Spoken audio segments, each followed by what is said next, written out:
I'm on my way. I'm on my way. I'll be there in a sec. Ooh.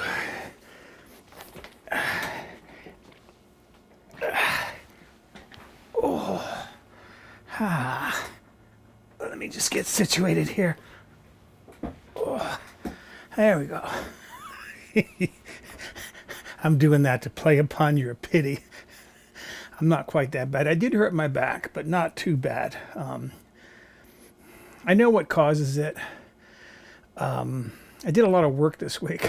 Basically, I did a lot of laundry. I did everything that needed to be washed. I let my laundry back up because I got that new washing machine, and I spent a few days doing laundry while I was working too much, and I built the strain up in my back.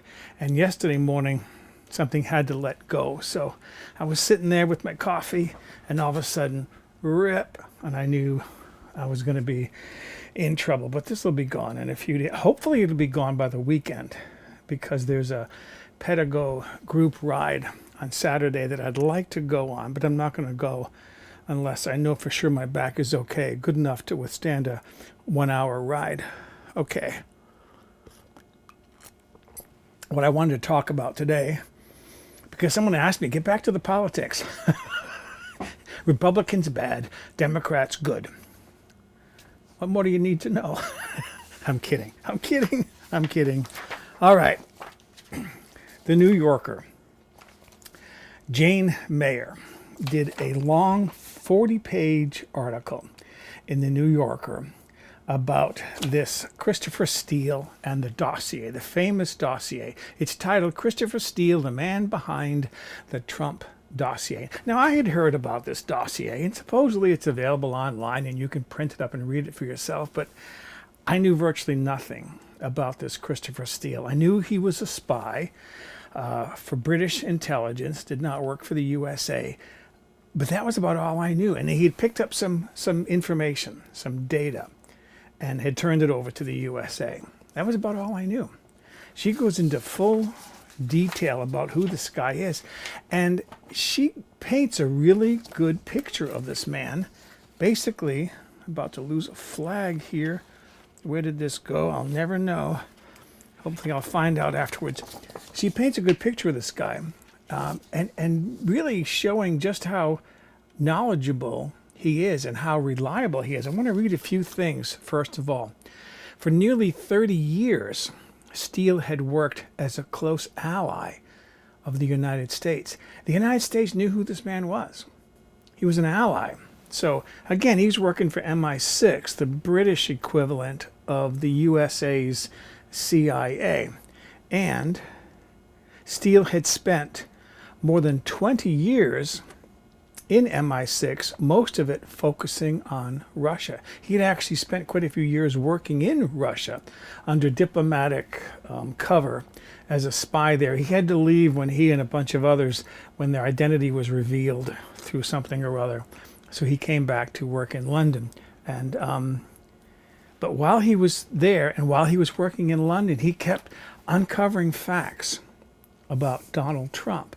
And they concerned him because, not that he hates Donald Trump, but he was concerned about the Russians having too much power in the United States. The dossier painted a damning picture of collusion between Trump and Russia, suggesting that his campaign had, quote, accepted a regular flow of intelligence from the Kremlin, including on his Democratic and other political rivals, end of quote. It also alleged that Russian officials had been, quote unquote, cultivating Trump as an asset for 5 years and had obtained leverage over him, They had power. They had found out ways to get power over Trump. That was important information. And what he did was eventually he was so concerned about it and just dealing with his own conscience, feeling like he had to do something. He contacted people in Britain associated with the FBI, started working with them, talking to them, telling them about what he had, and eventually he turned over this dossier of all this information he had about Trump. what she says about him shows that he was not just some Johnny-come-lately trying to be the star of his own spy movie. Nothing like that. This man has a long record of working with MI6. The USA knows about him and relies upon him as a very credible source. He doesn't. They explained what kind of information is turned over. That in these dossiers, the spies don't connect all the dots. They just provide a list of dots. It's up to the receiving organization, whether it's the FBI or the CIA, to corroborate the information, investigate some of the sources, do some fact-finding. They connect the dots. The spy just brings home the information that he or she believes that the government needs to know because something is going on. I kind of thought about it as, like, how would I explain this to someone? And I thought about, suppose, like I like to watch football in the fall, and suppose all you got for information was that Penn State scored 2 touchdowns, a extra point, and a field goal. And Washington State scored 2 touchdowns, an extra point, and 2 field goals. Well, you would know who won. Without them telling you, without connecting the dots and putting it all together for you, you would know who won because you know what the value of the touchdown, the extra point, the field goal, you know what all that's worth. See? So you could determine for yourself who the winner was. And I kind of think about that as far as the dossier. It provides the details, what was picked up by talking to this person close to the Kremlin or this person close to some of the oligarchs in Russia and so forth, what they were willing to share, reliable sources that this spy, Michael Steele, had worked with for many years, turns it over to the USA. Okay, it's in your hands now. What are you going to do about it? They didn't do much about it initially because there were so many things that were going on that the FBI was kind of sidetracked. You know, and then they miss some things. Like, for example, there was the Russian infiltration of the DNC, the Democratic National Convention, or the Democratic National Committee, something like that. The DNC's emails, they turned those over to WikiLeaks. They released them. There was all this stuff going on. There were the Hillary Clinton emails that they were dealing with and all the flack that came down about all of that. So they ended up putting this to the side, but they knew about it. And they had looked through it, but they didn't really act upon it until it started to become obvious that they were dropping the ball and there were things to know about. A few more things that I saw in this article. This is... See, this is what happens when you get your news from only one source, from people who don't really know what's going on. This is going to piss some people off, but I don't care. Write me a bad message, I don't care. On Fox News, Tucker Carlson denounced Steele as an intense partisan with passionately left-wing views about American politics, and said inaccurately that his sloppy and reckless research appears to form the basis of the entire Mueller investigation. This guy, Tucker Carlson, I mean, if that's your only source of information, of course, you're just going to shrug your shoulders and say, this guy's nobody. This Christopher Steele, not even worth considering. But see, you read something like this. The news said that in the New Yorker magazine when it comes out, when's it due out? It's like March 12th. March 12th, it's due out. That it's going to be 40 pages of text. I got it from online and then copied and pasted it into a document. So I've got 20 pages of text. But I started reading this last night. I didn't read it all in one sitting. And read it a second time today just to do some highlighting, some of the text that I wanted to bring out. Steele worked out of the British Embassy, as I brought out, for MI6 under diplomatic cover in Moscow. Richard Dearlove, who led MI6 from 1999 to 2004, has described his reputation as quote-unquote superb. See, this Christopher Steele is no dope. He's not one of these, he's not like Papadopoulos and some of the other ones that we're laughing at now, who have already pled guilty for lying to the FBI. Christopher Steele is no dope. He knows what he's doing, and he's been spying on Russia for many years. And the British Secret Intelligence Service is highly regarded by the United States. So again, this is not just some sloppy backwater that is trying to have their 15 minutes of fame. That's about the collection of dots. What else have I got here? This was something that, and I got a little more piece of information about this. Why didn't the Obama administration act upon this? It says the Obama administration officials were mindful of the Hatch Act. It's called the Hatch Act, which forbids government employees to use their positions to influence political elections. They were so close to the election that they didn't know how much to release. And to give you an example, what was Comey doing? James Comey, just a few weeks before the actual election, he said that the FBI reopened the investigation into Hillary Clinton's emails because they found more emails. And then only a few days before the actual election, he said, it turns out that there's no new information there. There are duplicates of emails they already had. Basically, they were on two different computers. They already had those emails. Where was the Hatch Act there? This came out today. This is from the Washington Post. White House advisor Kellyanne Conway violated the Hatch Act, federal investigator says. Her speaking and the way she was speaking on TV, supposedly she's twice now, they're saying she's twice violated this Hatch Act. She's not supposed to be using her position in the White House to further any kind of political interests of others. So I don't know.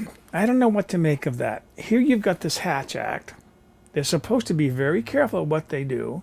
Obama is being very careful because he doesn't want it to be perceived as someone who's trying to undermine Trump, other than, didn't he wiretap him at the Trump Tower? They mentioned Trump Tower quite a few times in here as well, and the people who live there, very closely affiliated with the Russians. So he was trying to be careful, and then Comey comes along and just makes a fool of himself in the FBI with the emails. What else have I got here? This is probably the one where the flag fell off. After the election, Congress imposed additional sanctions on Russia in retaliation for its interference, but Trump and Tillerson have resisted enacting them. What is going on? See, when you read something like that, that's in connection with what's going on, Congress imposed further sanctions on Russia because of their interference, and Trump and Tillerson refused to act upon them, refused to enforce them. What has Russia got on Trump? That's what really leaves me the most question on this article, is like, he goes after everybody. And there's even the question as far as who was going to be the Secretary of State, and they didn't want the first person who was in there. I had the name and I lost it already. It wasn't Romney, was it? And so they're influencing Trump to choose someone that's favorable to Russian interests, which was Tillerson, because he was connected with Mobil Oil and the Russian petroleum company. They had a deal working together. So Russia liked Tillerson, and he's the one who got the job. I can't wait to see. Oh, and this is important. Maybe I brought this up in an earlier video. They were talking on the news today about when is Mueller going to release the findings of his investigation. And they said he won't.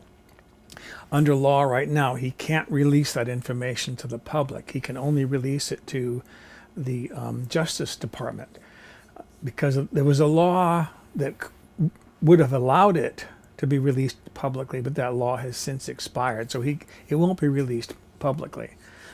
But if what happens that I expect to happen, which is that the Democrats will take over control of Congress, they will probably reenact that law, and then that information will go public, and then who knows what's going to happen from there. So that's what I got from this. I can't cover 40 magazine pages of information in one of these videos. It's a really good read if you want to get the New Yorker.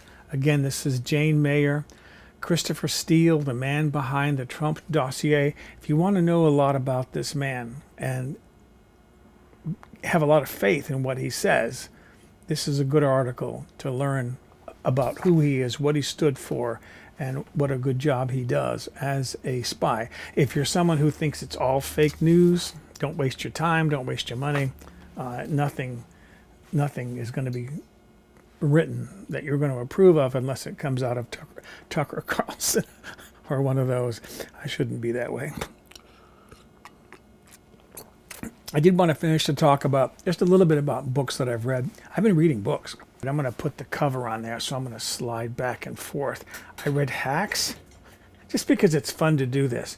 I read Hacks by Donna Brazile. She was the chair of the Democratic National Committee, or the Democratic National Convention, and she gave her personal experience of what was going on when the Russians hacked their database, got the emails and so forth, and how difficult that was for her.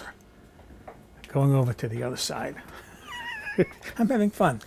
Devil's Bargain. I think I might have mentioned I read that. Joshua Green was the author. That's about Steve Bannon and what a kind of brilliant Machiavelli he was as far as Trump's campaign. No is Not Enough by Naomi Klein. Basically, she was saying we've got to do something. We have to stand up if we don't like what we see going on in government.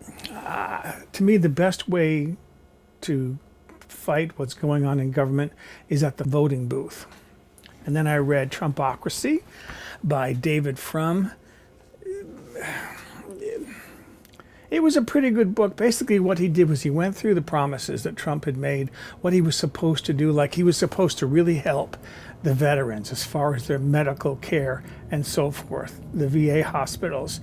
And then once he got into office, he cut the Veterans Administration's budget. I read It's Even Worse Than You Think by David K. Johnston. I didn't like that book because it was very scattered to me. It didn't have a logical through. I don't know what the word. Not that it needed a plot, but to me it wasn't very logically laid out. And I don't remember a lot of what I read in that book. This was a good book. How Democracies Die by Stephen Levitsky and Daniel Ziblatt. He looks at some of the histories of countries that had democratic rule and what happened when an autocratic ruler came in and turned the country basically into a dictatorship. He drew some comparisons to what Trump was doing. I'm not worried. I don't think Trump is going to turn this country into a communist dictatorship. The people have too much power in this country because the people have the money. See, that's where the money is in this country. It's in the people. It's not in the government. But it was a good book as far as seeing what the dangers are and hopefully what's not going to happen in the future. And then finally, what I'm reading now is Media Madness by Howard Kurtz. And he looks at how the media is reporting on what's going on in the Trump White House. And I began that book just a little while ago. I'm not even halfway through it yet.